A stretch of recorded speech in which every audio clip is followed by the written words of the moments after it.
Welcome back to the Cheech and Manny Music Show. Cheech, here's my co-host Cheech. How you feeling? Good, man. How you doing? How's everything?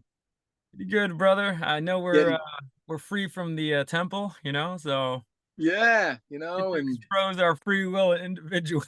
exactly, and you're getting back from your jet lag. You're coming back to the Dude, normal back to Connecticut speed. time. Back to speed. I think the only thing is That's over good. here in Connecticut, rainy.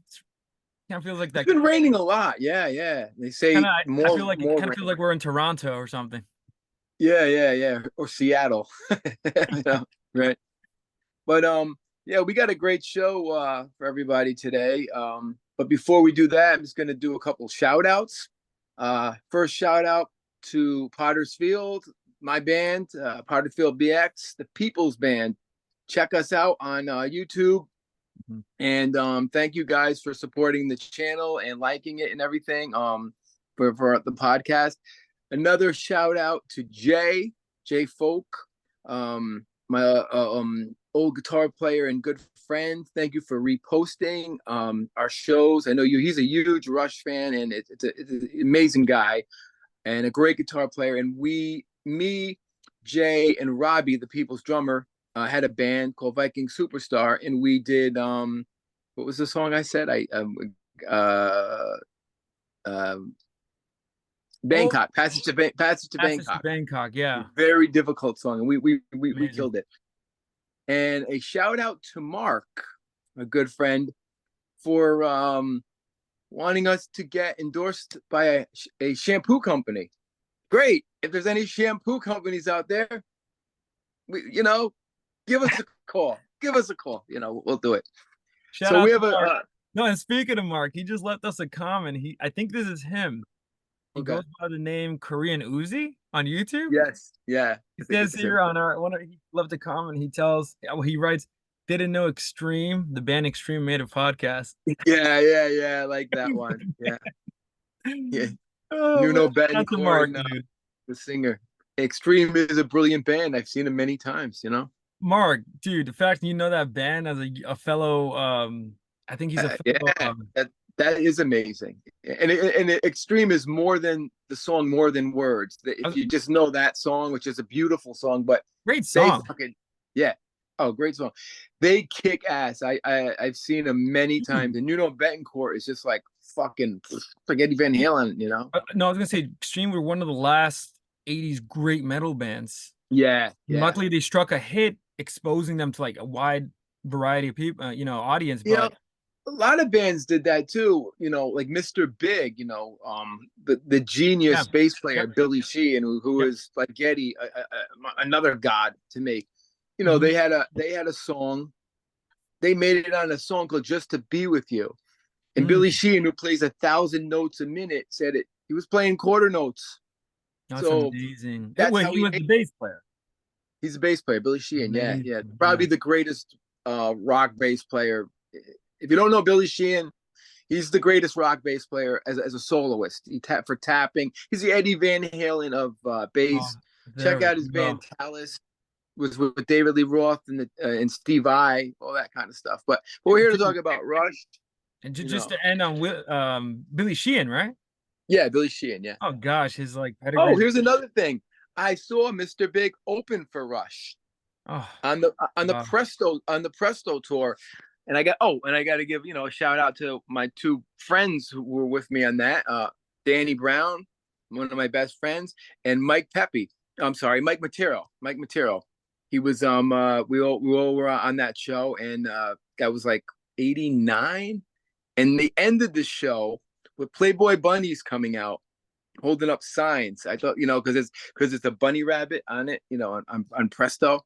Right, right. That's So I amazing. was like, they got them chicks coming out. It was great. That's I saw a amazing. lot of great bands. One of the greatest bands I ever saw open for Rush in the '90s was a band called Candlebox. Oh If you don't wow. know Candlebox is, they're an obscure band that kind of snuck through the '90s, and they were a true rock band. They were like grungy, but they were more rock. And I got goosebumps watching those guys play. They were opening for Rush. They Oh. were incredible. So yeah.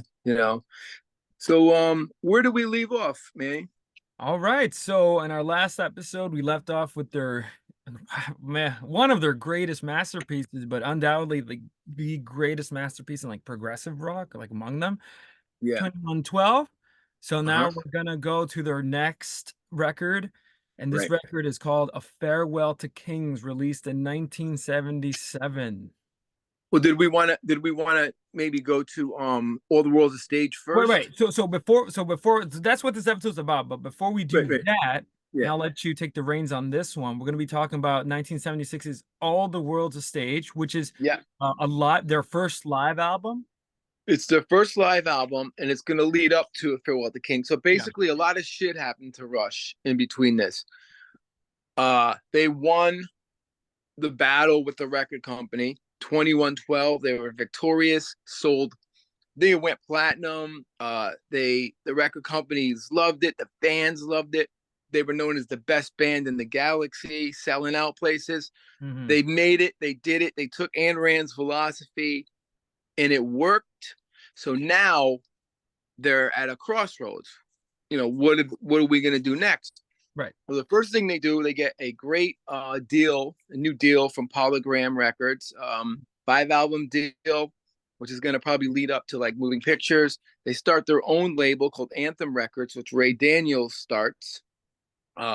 They also signed an artist on that label, Max Webster, and another artist, but I don't remember their name. I actually saw Max Webster open for Rush. Those of you who don't know Max Webster, a great Canadian artist.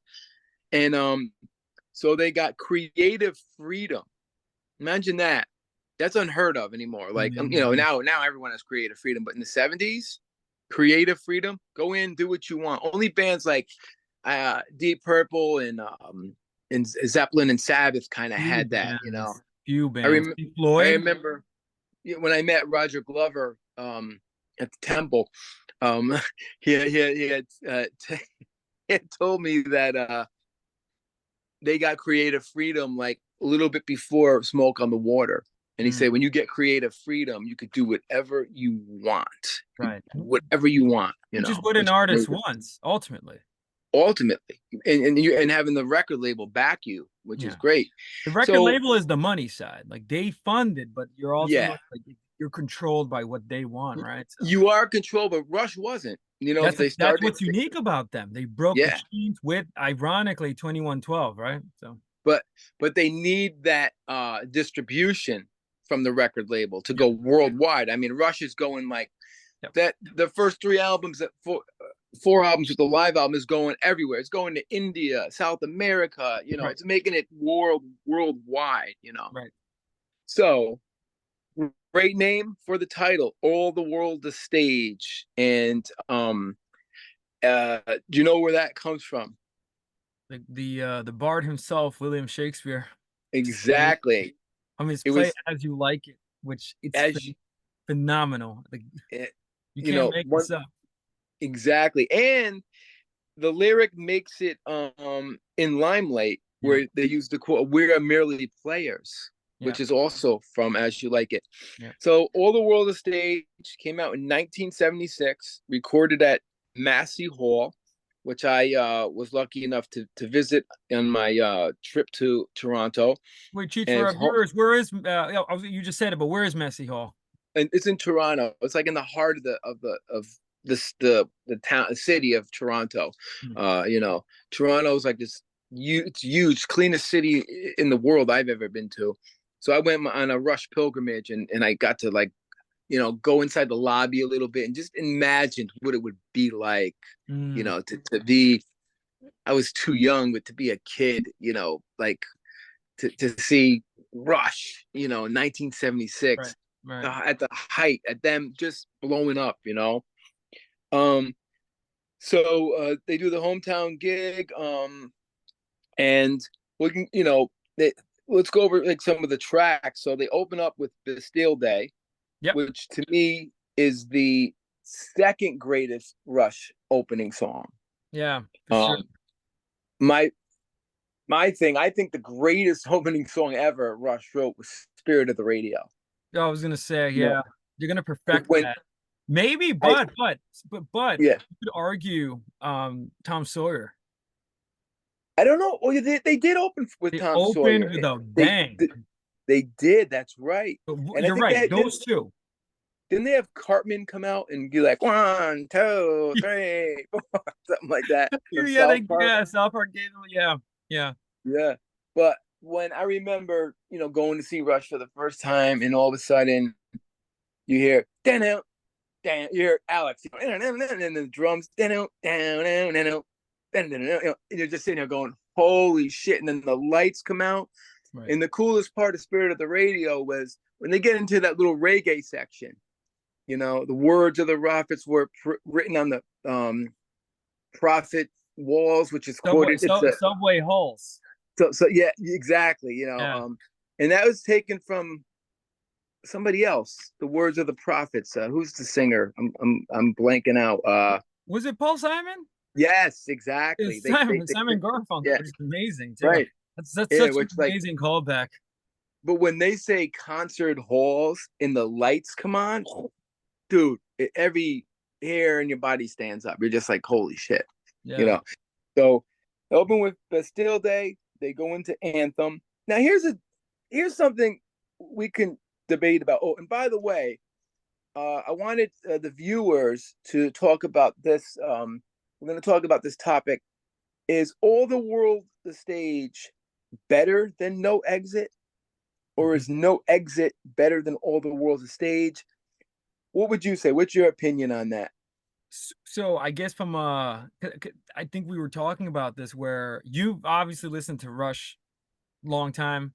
I got exposed to them with that album, Exit Stage Left, especially their Right, right. iconic performances.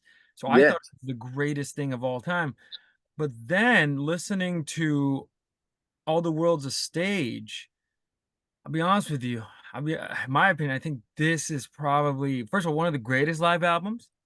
Yes. Age, when we're Yes. going to talk about in a little bit, when it was released, another monster live album came out, right? And we'll talk Yeah. about that in a little bit. We're gonna get into that. Yeah. But dude, I don't know how the heck they managed to record. This is Rush at their, They captured magic on this album, dude, and peak. and like and it's the end of an era. You're not Yeah, gonna ever see yeah, that Rush again. Rush yeah. is never gonna do that.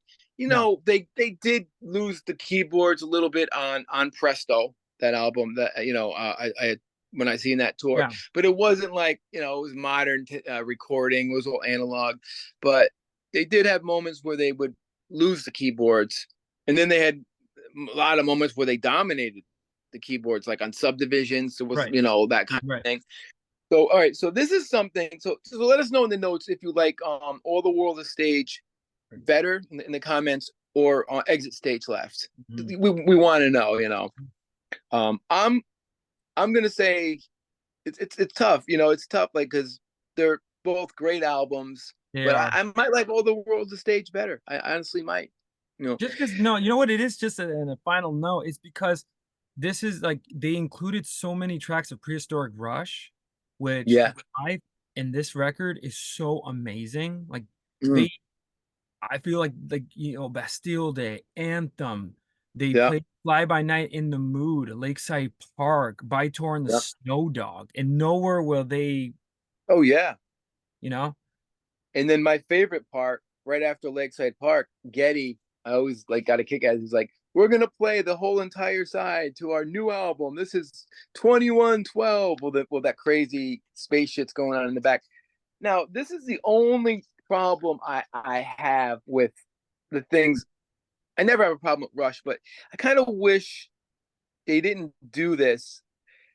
The fly by night into In the Mood, Mm, or they did Working Man into Finding My Way. right. And they did the same thing on Exit Stage Left with By Tour and the Snow Dog and In the End. Yeah. I'd rather hear the whole song than like a medley, in my opinion. I don't No, know how you feel about that. yeah, I'll It's be honest probably with a time thing for the crunches on the album. you. You're Right, only right. allowed, like, what were albums? 30 minutes at the Yeah, time, yeah. you know.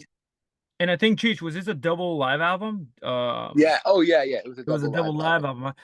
I will say it. I like it. I like when I don't. I can see what you mean. but I know a lot of like if you listen to any like Genesis live albums, they do that Mhm. where they'll Yeah, combine some of their great songs with and they'll make like a melody. yeah, And I could see why like all right, I'd rather just listen to it by itself. Like yeah. Especially Fly By Night, because like you know they go right into it right when it's like my favorite part of the song, and like I like In the Mood. It's a good song, not one of my favorite Rush songs, yeah, but Working Man, I love Finding My Way. Working Man is just like they should have just kept it going. I But know. it's probably not their choice. It's probably because of the limit. And then if you're okay, let's talk about this. Iconic thing happens on this album. Now, can take a guess. What do you think the iconic thing on this album, which is gonna be that's gonna be a big thing for Rush, a big part of the show that people it's gonna blow people's minds away. And it starts on this album. It has to do with the drummer. Is it I have to guess. Drum solos? Yeah. Drum Neil solos, right? Neil starts the drum solo, which is becomes it's the part of the show. It's like, it's like the intermission. Getty and Alex go have a beer, hang out, and Neil just goes fucking bananas. He goes nuts. No, I will say just for any young viewers out there, in today's contemporary music, the drum solo sadly is dead.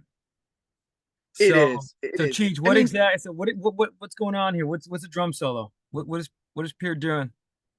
oh, I mean, and the thing about him, he changes up the drum solo. So the drum solo is a composition. Every tour, he would add new things, new Mm, drums. In the '80s, he got into electric drums. yeah, In the '90s, or towards like the Vapor Trails, he would add like jazz lines, like horns and stuff that were plugged into the Simmons electric drums. hmm, He would do different kind of African rhythms, and a lot of things. I can go on about Neil forever, which we could do a whole show on Neil. oh But he yeah, wrote a lot of books too, besides great lyrics. And there's a great book on it. He takes a bicycle ride before he got into riding motorcycles. He takes a bicycle journey through Africa oh to wow, study African drumming, and it's a great read, and it's his vision. He liked to travel alone. He was inward and stuff. Went by himself on a bike. He was really and he would travel to the gigs either by motorcycle, or before this he would ride a bike to gigs. He was eccentric in that sense. Very different. Never rode in a tour bus. So the drum solo is a huge part of Rush's now concert. Everyone is looking forward to it. They can't believe it. Mind blowing. And then if you were lucky to get this song, What You're Doing. Now, when I was a kid, I had it on tape. It mm, was a part of All the World's a Stage.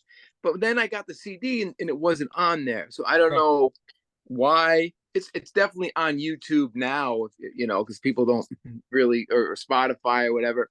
right, So right. that's on there. All right. So the next thing to talk about is the live albums that came out in 1976, and I'm going to Right. hand over the reins to you on this one. Yeah, so at this point, yeah, this is 1976. Little fellow from England will end up releasing uh Peter Frampton Comes Alive, Yep. and honestly, game changer Yeah, because for like those the of you, rock scene. oh yeah, yeah, people And who this is don't Peter, and know, obviously this is Peter Frampton. So yeah, it's a double live album called Peter Frampton Comes Alive, comes yeah, out at the same time as this record, hmm right? And and and and will end up eclipsing this record, and not because of any specific it, reason, but yeah, this is a monster record that was it released. just, it just takes off because Peter Frampton he was in a band called Humble Pie. And Mhm. if you don't know Peter Frampton, check out Frampton Comes Alive. I would have to say one of the greatest live albums Amazing. ever. You got to give him that. Check out Humble Pie. He was in a band called Humble Pie. Yeah. Um, and he that's one of my all-time favorite bands. They actually rivaled Zeppelin at times. There's rumors Humble Pie Zeppelin is amazing. Yep. Zeppelin would not play with Humble Pie. Steve Marriott, a voice like a male Janis Joplin, uh, uh, uh, Greg Ridley, I think is probably one of the greatest bass players. Mm. He's like John Paul Jones, but he's like George Porter. He's funky, and Jerry Shirley, I believe, is the drummer. Check out Humber Pie. Check out Peter Frampton. And Frampton Comes Alive, which is really crazy. It goes number one for like 20 weeks. Yeah, You know, so monster how you record. gonna? Yeah, yeah.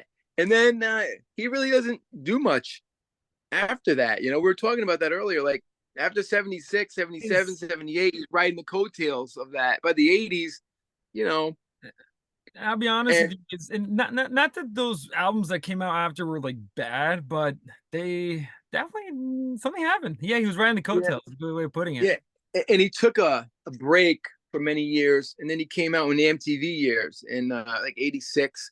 And he had a great song. I wish I knew the name of it. I didn't think we'd get into Frampton, but I love how we Right, sidebar and go down the right, wormhole. right. If you could find this video in the 80s, Peter Frampton is playing a bar in the video, and he comes out and he got his guitar. And I remember this. And Chong is from Cheech and Chong laying on the ground with a Right. bottle, like a homeless guy. And he's like, "Hey, man, didn't you used to be Peter Frampton?" It's like so fucking funny. That's It's hilarious. crazy. Other live albums. One More for the Road, Leonard Skinner. Ooh, Now yeah. Skinner. Now we're gonna be doing a whole Southern Rock episode. Southern Rock coming soon. Yes. Any comments on bands you want us to do that are in the Southern Rock mode? We're gonna cover the greats. Please put them in the comments. Me and my brother-in-law Rob, give him a shout out. We were having a great conversation about Skinner last night. Um, so now this is sad. 1976, Skinner is on top of the world as well. So they put out the live Ooh, album, but huge. unfortunately, 1977 is when the crash happened, and it was the end of Southern rock for some people. And poor Skinner losing Ronnie and Steve Gaines and Cassie Gaines. Um, and then Deep Purple, I love this album. Put out Made in Europe. They made a live album in '73 called Made in Japan, Yep. live with Smoke on the Water, the live version, and they put out Made in Europe. And Tommy Bolin is on that, and he's a great guitar player that everyone needs to listen to. I think one of the greatest. And we can't forget Kiss Alive. I was gonna, Now, yeah. Kiss 1975, Alive, right, dude? yeah, 1975, but it was late 75. It was like October, November, and Wait, it's still Cheech, selling. and one more album before I forget. And this just occurred to me. Bob Yeah. Seger, Live Bullet. Oh yes, that's on Dude, my list. that was the record that put him on the spot too. So the point of all this is that when Yeah, Rush released this album, first of all, do yourself a favor, go listen to this live album, especially because the live yeah. album today is a non-existent thing. It's Go not. listen Yeah, to it. it's not. But the Yeah, fact that this album was eclipsed, so this album, first of all, is great in terms of like music, but it was yeah. eclipsed by these other great live albums that were Exactly. And monsters. it broke a lot of bands. It broke Kiss. Kiss Alive broke, even though it's 75. I consider it 76 too, because it Yeah, dips into yeah, 76. It broke Frampton. I don't know what Frampton was doing in 75, 74. He was, trying to make himself as a solo artist. yeah, Blows up in 76. yeah. Um, Skinner was already huge, but this album took it to new heights because they were in between. I think they had just done "Give Me Back My Bullets," so they wanted to put a live album out. Right, right. I'm not sure where Bob Seger was. Was he popular at that point, or just So about to break? he was, and let me just check here. So I had that in my notes. No, so he was doing okay. He was touring excessively, Yeah, but he didn't find like that, meteoric success yet until he released for some odd reason this successful monster album, Live Bullet. Like yeah, yeah. like he That was is a doing his great thing. album. He was Yeah, doing his yeah, thing. He was touring, but he didn't reach the success until Live Bullet. yeah. And Bob Seger is one of the most unique rock artists. Like the way Very, he sings and his very songs. unique. Yeah. It's phenomenal. And the funny thing with the Deep Purple album, it was sad. It was the end of Deep Purple's done in 1976. So Yeah. I think the album was put out just to say goodbye. I don't even think they toured into 77 or anything. Tommy Bolin was a mess. Tommy Bolin actually Tommy Bolin died in 76 Oh, in no way. December. So yeah, poor guy, 24 years old. Check out Tommy Bolin. Any guitar players out there, he's a genius. He played with the James Gang and Deep Purple and Tommy and Billy Cobb and Spectrum. But anyway, so Rush has got a lot of competition, but I think looking at my notes, it it charted You did well. it did I think it did, like, it was in the like 40 or something like Yeah. that. It Yeah. started at 40, in the top 40, which is Yeah. pretty Look at fucking this. Yeah. It was good. Rush's, no, actually, look, first US top 40 charting album and went Yeah, gold. So it went was gold. a success. It And was a not to huge mention success. that a lot of people put on one of the greatest live albums of the 70s and of all time. Yeah, that was the year. And not only that, other bands came out, like, Boston's first album came out, and that sold, if I'm not mistaken, 20 million copies. Wait, hold on. And it came out during the same year frame? 76, yeah, 1976. I Oh, remember so the hearing More Than the competition. Feeling Oh as a gosh. little kid, and my, like getting chills, like, who's a singer? I'm in love with this guy. His voice was just No, what? that album is unique because from the get-go, it just sounds timeless. Not to Oh mention this yeah, was their debut, which is yeah. great. And Steve Schultz and Brad Delp were the geniuses behind that band, Mhm. almost like a Steely Dan, where they wrote it together, and they got musicians. Yeah. I was always bummed out when I heard, and if somebody knows the truth on this, that the bass player Fran Sheehan didn't play the bass on the album. Tom Schultz did, Yeah. and I was like, oh man, I thought it was Fran Sheehan, but it's Tom Schultz, and he's a musical genius. Brad Delp, one of the best American rock singers of all time. Oh The yeah. notes the notes that he hits at the end of It's More Than a Feeling. it's ethereal. Like he's out of like not of this world. Like in terms of Yeah, his. yeah, it's a really, and tragic. He passed away many years Mhm. ago, but so yeah, so 20 million copies. Boston sold 20 million copies, so there's a lot of competition going on for Rush, and they know that. So this is going to set us up for the next album. Mhm. And Neil has all this going on in his mind, and he's going to use a lot of metaphors to take them Symbols. Yeah. to the new heights of writing lyrics and everything. So I love the back of 2112. There's a bunch of young kids holding up a banner saying Rush is the greatest band in the galaxy, and that always stayed with me, man. Of all the world's a stage. So any more comments on that before we? I don't know how we're doing on time. I think we're good so far. Uh Okay. no, I think all the world's a stage, great live album. Highly recommend for our viewers to listen to. And it's definitely it sounds like the end of a era of Rush. I'm It definitely is. I agree with You that. know. And Farewell to Kingsville, like this is the next album we're gonna head into. Yeah. And I think, correct me if I'm wrong, they're first on their own record label, right? Anthem Records. Yes. They Right. So right. So they had this time to think about what they're gonna do. And they had an option, to maybe do a Farewell to Kings or do a live album. So they right. chose the live album. Gave them maybe 3 months, 4 months to go in the studio. Um, they travel to Wales, the home country of Terry Brown, to Yeah. record. So it's interesting. They get out of Toronto and they go to, Great Britain, to record. Which is going to give them that. I think that also adds to the sound, Right, right. because it's very Farewell to Kings is like that medieval Yeah. vibe that I get, Yep. which is interesting. So I just had a couple notes, like, if Wait, to wait, compete. Cheech. So unfortunately, Mrs. Doubtfire. Should we like Okay. continue to the Well, next episode? Like, should we? yeah, yeah. We'll talk about Farewell with the Kings in the next episode. Where's Mrs. Doubtfire at right now? Mrs. Doubtfire is closing in on 10 minutes. 10 minutes. 10 minutes. Oh, okay, okay.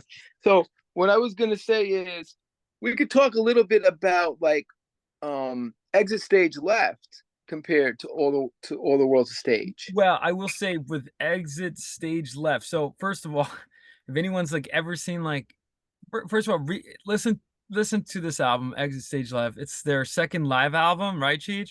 Yeah. It Hmm. records their moving pictures era in a way and permanent waves era. It's And very similar to 2112, where like they had a giant album and yeah, then they put a live album out. yeah, Moving Pictures, the biggest album they ever made, and they yeah, do the live album just to kind of set themselves up for this was the trend. What are we gonna do next? And then that came out in 81. So then they were setting themselves up for it.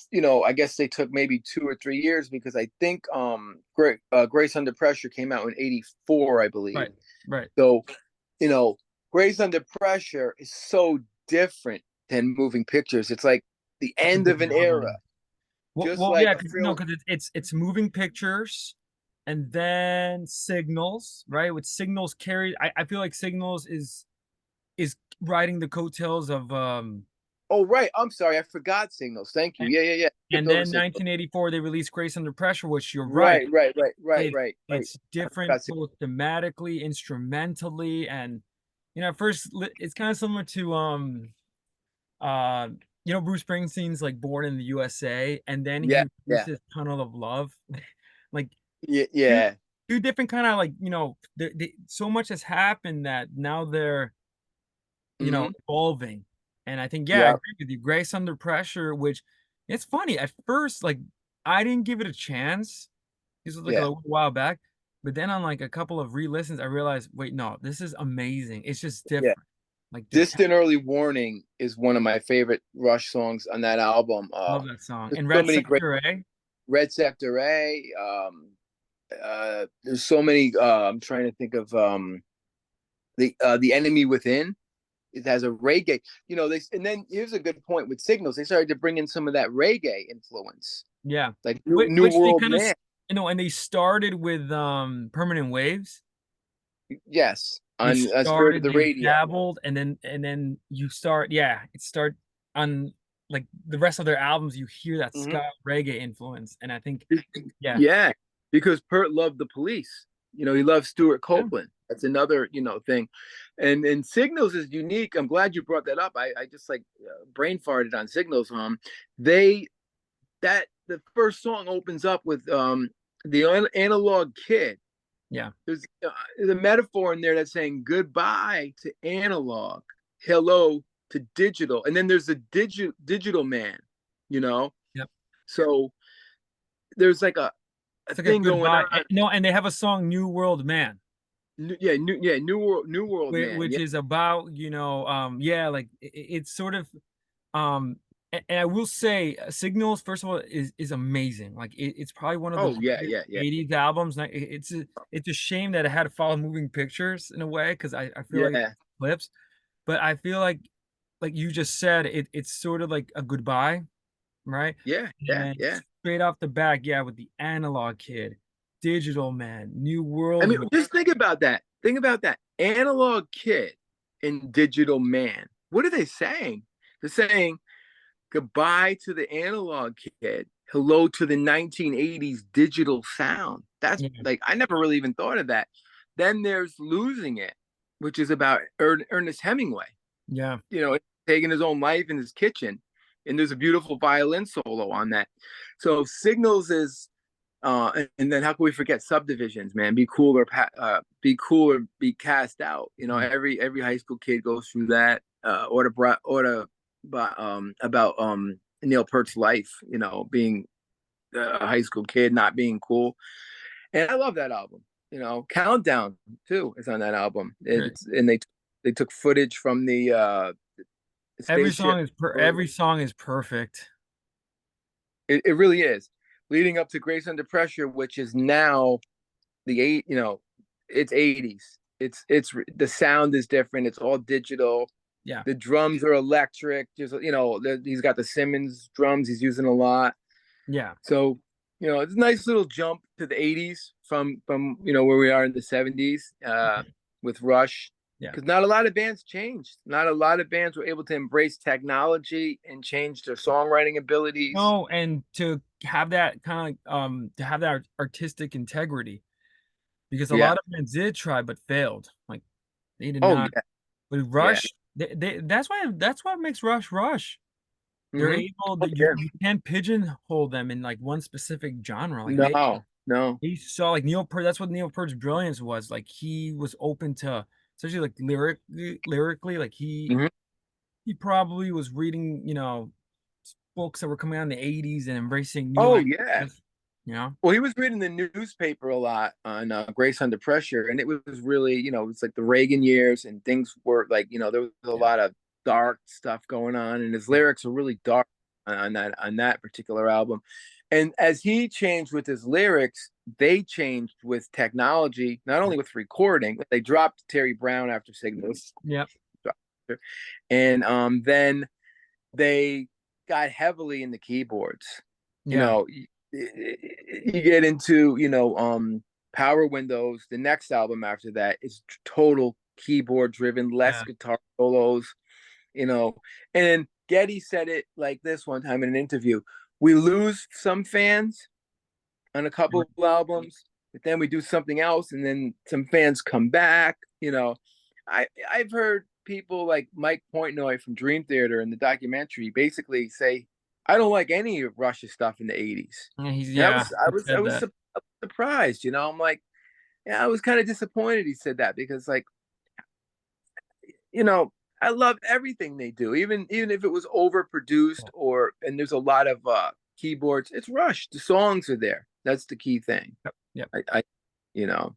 Well, So and again, but again, it's like that thing where, the new world man, and they talk about this where, the best way to move forward is you can't stay, stuck in one place. And that's what's so yeah, great about Rush. mm, They embraced the tech. They didn't, yeah, they sang yeah, about it. They sang, analog goodbye. It's a new world now. yeah. Hello, digital man. I mean, Right. that like I never really thought how brilliant that is. That No, like you just listen to the song titles, but that makes so much sense. and I will You know, say, like, let's say if like the core Rush Neil Peart was alive, what would he say now in today's music world, right? Like, what would they comment or you say? know, the one thing about those guys is they're open minded. I They never are. heard them say anything negative. No. You know, Steve Harris will bash punk, or Dickinson will be real open and honest about certain things. Some bands are just like, nah, we don't do that. That sucks. Rush is always open. And we'll say it to hold on that thought, and a shout out to Daquan. Yes. If they were to record an album, they would collaborate with like a hip hop artist. Like they would Oh not be yeah. opposed to it. Oh yeah, yeah, yeah. And just a shout out to Daquan and just how Rush on Roll the Bones did Neil rapped.